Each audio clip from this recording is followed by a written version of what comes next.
ನಾಗಮಂಗಲದ ಚಿತ್ರಣವನ್ನು ನಾವು ಗಮನಿಸ್ತಾ ಇದ್ವಿ. ಹೆಂಗಿದೆ ನಾಗಮಂಗಲ ಈಗ ಮತ್ತು ಅಲ್ಲಾಗಿರುವಂತಹ ಇಡೀ ಗಲಭೆಗೆ ಕಾರಣೀಭೂತರು ಯಾರು ಅಂತ. ಗಣಪತಿ ಮೆರವಣಿಗೆ ವೇಳೆ ಹಿಂಸಾಚಾರ ಪ್ರಕರಣಕ್ಕೆ ಸಂಬಂಧಪಟ್ಟಂತ ಮತ್ತಷ್ಟು ಡೀಟೇಲ್ಸ್ ಸಂಜೆ ಪೊಲೀಸರಿಂದ ರೂಟ್ ಮಾರ್ಚ್ ಅನ್ನು ಕೂಡ ನಡೆಸಲಾಗುತ್ತೆ. ನಾಗಮಂಗಲದ ಪ್ರಮುಖ ರಸ್ತೆಗಳಲ್ಲಿ ಪಥಸಂಚಲನಕ್ಕೂ ಕೂಡ ಮುಂದಾಗಲಾಗ್ತಾ ಇದೆ. ಶಾಂತಿ ಕದಡದಂತೆ ಎಚ್ಚರಿಕೆಯನ್ನ ಇದೇ ವೇಳೆ ದುಷ್ಟ ಶಕ್ತಿಗಳಿಗೆ ಕೊಡ್ಲಿಕ್ಕಿದ್ದಾರೆ.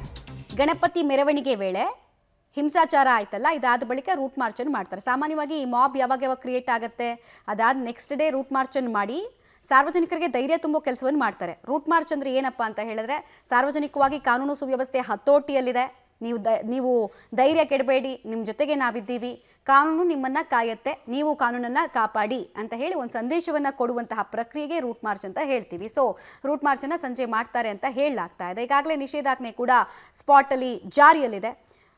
ಇದರ ಬೆನ್ನಲ್ಲೂ ಕೂಡ ಅನೇಕರನ್ನ ಅರೆಸ್ಟ್ ಮಾಡುವಂತಹ ಪ್ರಕ್ರಿಯೆಗಳು ಆಗ್ತಾ ಇದೆ.